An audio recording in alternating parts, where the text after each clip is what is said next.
প্রত্যেক সপ্তাহের মতন এই সপ্তাহতেও নিফটি ব্যাংক নিফটি কীরকম মুভ করবে সেটা নিয়ে আলোচনা করব এবং নিফটি ব্যাংক নিফটির জন্য যে ইম্পর্ট্যান্ট লেভেল রয়েছে সেটা নিয়েও ডিসকাস করব।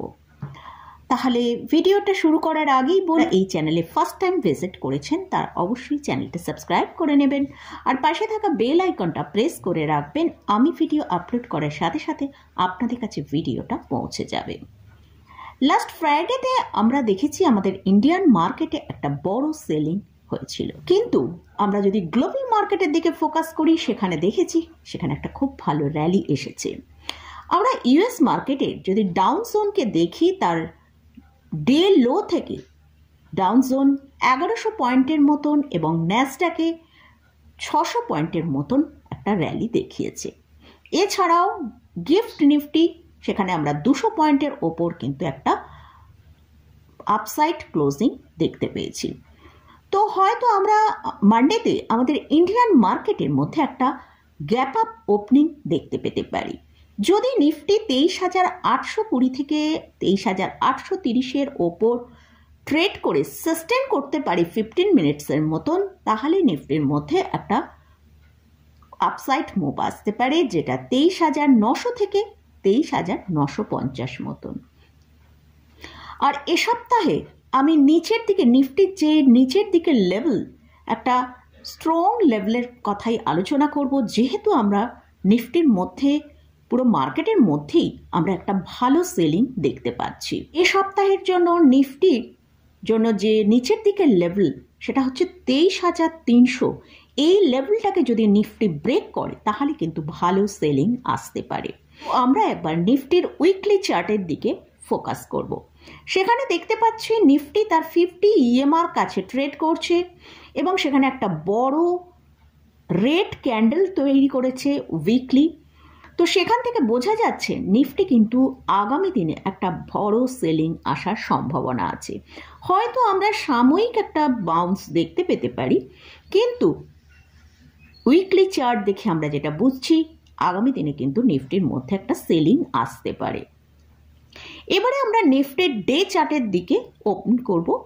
তো সেখানে আমরা দেখছি নিফটি 21শে নভেম্বর যে লোটা করেছিল সেটা হচ্ছে 23,270। ক্লোজিং টাইমে ক্লোজ দিয়েছিল 23,349, অর্থাৎ 23,300 ওপরে ক্লোজ দিয়েছিল এবং সেখান থেকেই সাপোর্ট নিয়ে নিফটির মধ্যে আমরা পরবর্তীকালে দেখেছি একটা ভালো র্যালি এসেছিল, যেটা 23,857 পর্যন্ত। তো তাই নিফটির জন্য এখন যেটা নিচের দিকে স্ট্রং সাপোর্টের কাজ করছে সেটা হচ্ছে 23,300। যদি নিফটি এই 23,300 লেভেলটা ব্রেক করে তাহলে নিচের দিকে 22,500 পর্যন্ত চলে আসতে পারে। এবারে আসছে ব্যাংক নিফটি। ব্যাংক নিফটি আগামীকাল যদি ব্যাংক নিফটি 51,150 ওপর ট্রেড করে সাস্টেন করতে পারে কিছুক্ষণ, তাহলে আমরা ব্যাংক নিফটিকে ওপরের দিকে 51,450 পর্যন্ত ওপরের দিকে যেতে দেখতে পারি। ব্যাংক নিফটি এই লাস্ট দুদিনে কিন্তু একটা খুব বড় সেলিং দেখিয়েছে, যেটা হচ্ছে প্রায় 1400 পয়েন্টের মতন সেলিং এসছে। তো ব্যাংক নিফটির মধ্যেও কিন্তু একটা ভালো উইকনেস তৈরি হয়েছে।